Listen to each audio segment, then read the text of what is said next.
Cześć, witajcie, z tej strony Suert. Przed nami kolejna porcja premier.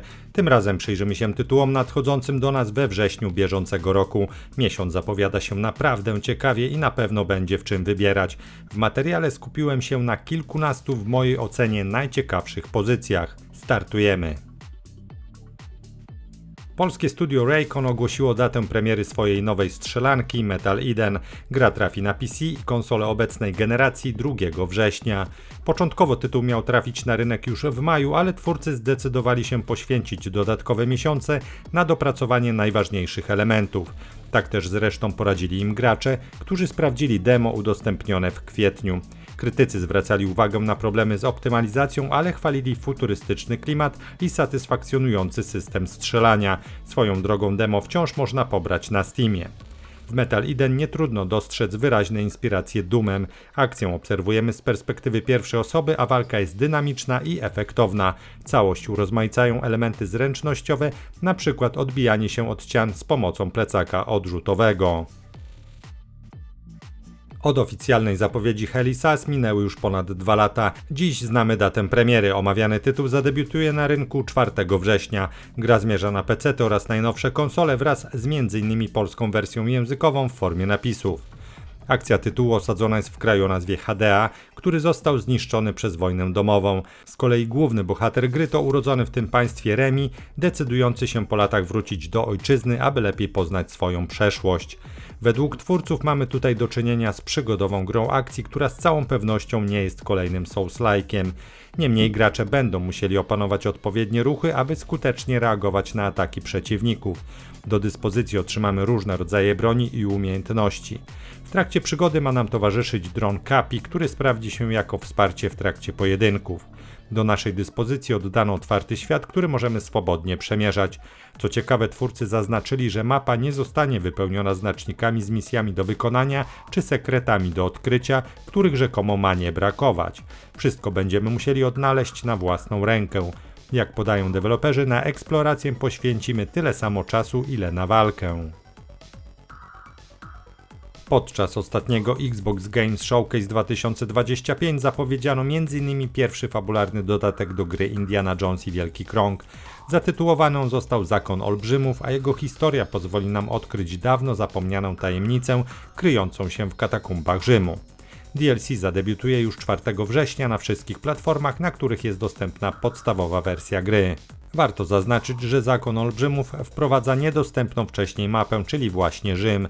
Przygoda prowadzi nieustraszonego archeologa przez takie miejsca jak Koloseum czy Ogrody Watykańskie, ale też rzymskie kanały i podziemia oraz złowieszcze krypty.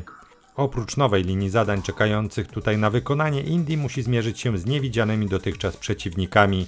Mowa o odzianych w ciemnoczerwone szaty kultystach Mitry, którzy są gotowi zabijać i umierać w obronie starożytnej mocy darzonej przez siebie czcią. Podczas niedawnego pokazu Nintendo Direct Partner Showcase ogłoszono, że Chronos The New Dawn od krakowskiego studia Blubber Team otrzyma wydanie na Nintendo Switch 2. Przy okazji poznaliśmy też oficjalną datę premiery.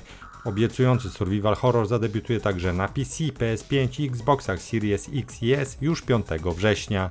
Przypomnę, że akcja Chronos The New Dawn osadzona jest w postapokaliptycznej Polsce.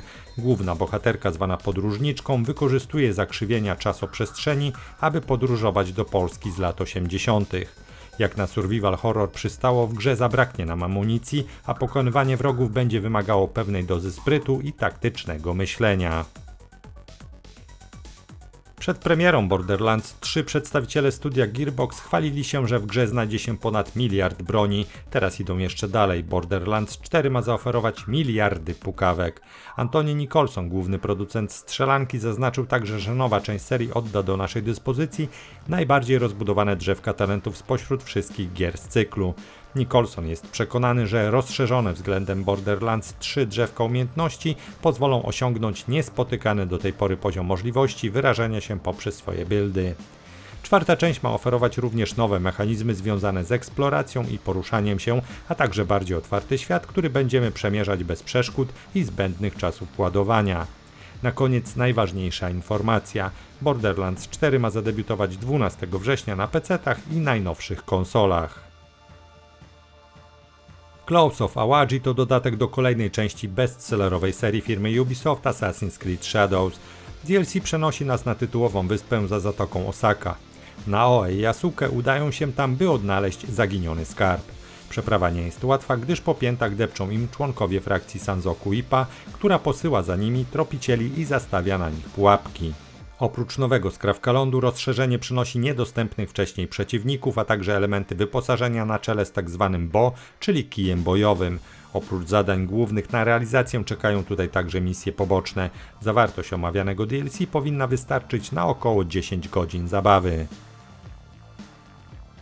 Rok temu ujawniono grę strategiczną typu City Builder zatytułowaną Pompeii The Legacy, w której głównym celem będzie odbudowa i zarządzanie starożytnymi Pompejami po katastrofalnej erupcji wulkanu Wezuwiusz. Od zapowiedzi minęło już trochę czasu, ale teraz twórca nareszcie podzielił się z graczami dokładną datą premiery swego debiutanckiego dzieła. Pompeii The Legacy zadebiutuje w ramach wczesnego dostępu na PC-tach już 16 września. Gra nie zaoferuje polskiej wersji językowej. Na premierę tytuł zaoferuje za to 3 tryby rozgrywki, kampanię z zadaniami fabularnymi, sandbox, w którym gracz będzie mógł rozbudowywać się bez ograniczeń i zmierzy się z rozmaitymi wyzwaniami, a także tryb kreatywny z niczym nieograniczonym budowaniem. Blisko rok temu na PC-tach pojawiła się druga odsłona strategii Frostpunk. 18 września bieżącego roku w tytuł będą mogli przetestować gracze konsolowi. Frostpunk 2 pojawi się tego dnia na PS5 oraz Xboxach Series X i S. Co ważne, wersje konsolowe nie są zwykłym portem. 11-bit Studios zapewnia, że gra została dostosowana do pada. Twórcy mówią wręcz o udoskonalonym sterowaniu, które umożliwia sprawne zarządzanie polityką oraz mieszkańcami Nowego Londynu. Oprócz tego Frostpunk 2 ma oferować kilka ulepszeń, dzięki którym obsługa interfejsu za pomocą pada będzie wygodna i intuicyjna. Dying Light The Beast to produkcja, która początkowo tworzona była jako rozszerzenie do Dying Light 2. Z czasem projekt rozrósł się na tyle mocno, że postanowiono wypuścić go jako pełnoprawny tytuł. Produkcja zadebiutuje na rynku już 19 września. Platformy docelowe to PC oraz konsole PlayStation i Xbox. The Beast zapewni nam około 20-godzinną zabawę z historią osadzoną w nowej lokacji, składającej się z kilku zróżnicowanych biomów.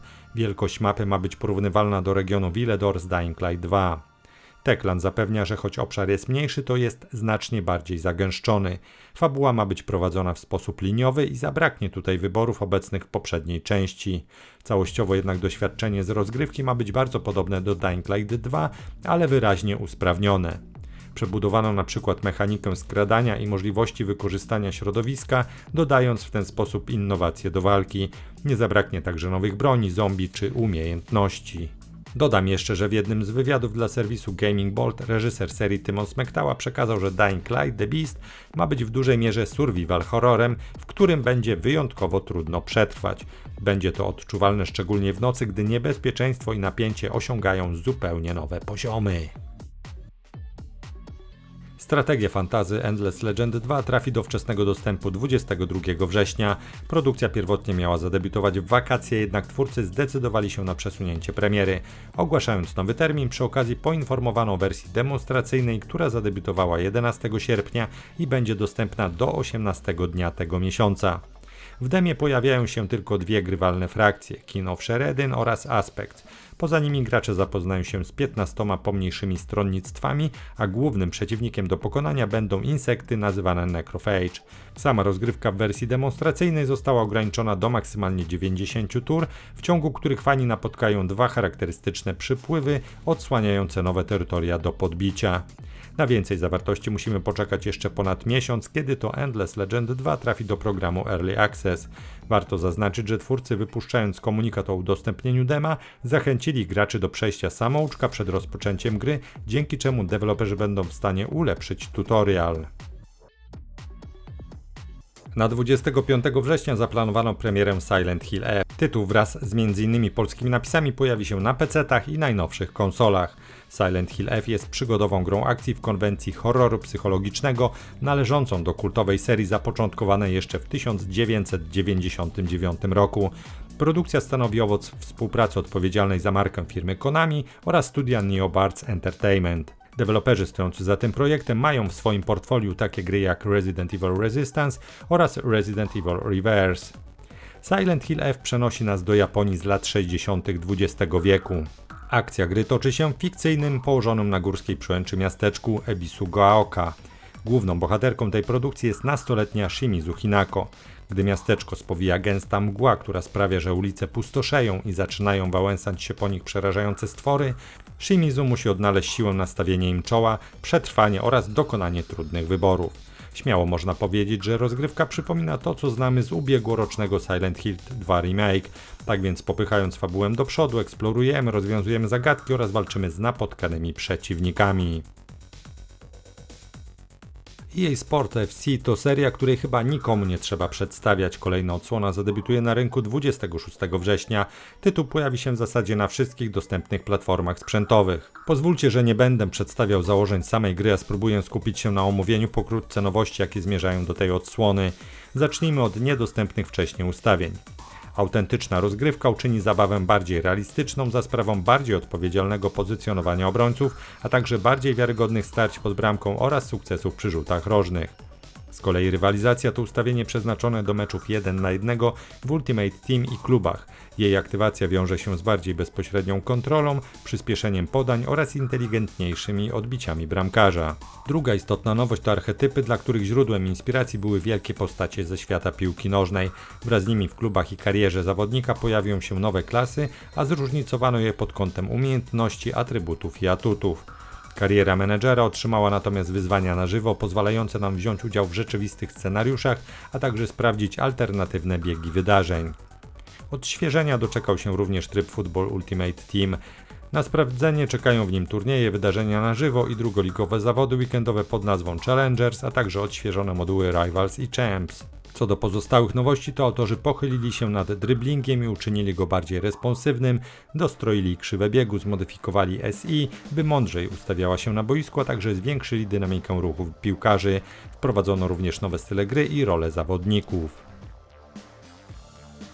Świątynia Pierwotnego Zła to kultowa produkcja z 2003 roku, za której stworzeniem stoi Troika Games, twórcy Vampire the Masquerade Bloodlines oraz Arcanum of Steamworks and Magic Obscura. Pomysłodawcą gry był Tim Kaine, znany przede wszystkim ze stworzenia dwóch pierwszych Falloutów. Ta klasyczna przygoda jest bez problemu dostępna do kupienia za pośrednictwem platformy GOG, ale już niedługo trafi do znacznie szerszego grona graczy. Wydawca firma SNEC umieścił bowiem grę na Steamie, a jej debiut planowany jest na wrzesień tego roku. Niestety na ten moment nie znam dokładnej daty premiery. Co ciekawe, z opisu gry wynika, że zostanie ona dodatkowo wzbogacona o elementy stworzone przez fanów. Słów kilka o samej grze. To CRPG bazujące na klasycznym module wydanym w ramach Advanced Dungeons & Dragons w 1985 roku. W odróżnieniu od papierowego oryginału gra została oparta na zasadach D&D w wersji 3.5, czyli tych samych, które można znaleźć m.in. w Neverwinter Nights 2. Dzieło Troika Games pozostało jednak znacznie wierniejsze stołowym regułom i przez wiele lat było uważane za jedno z najdokładniejszych przeniesień systemu Dungeons & Dragons na grunt gier wideo. I to tyle na dziś. Pozostaje jeszcze zaprosić na kanał, na którym znajdziecie mnóstwo informacji ze świata gier. Zachęcam do subskrypcji, dzięki czemu zawsze będziecie na bieżąco. A teraz żegnam się z Wami gorąco. Do zobaczenia, do usłyszenia. Cześć!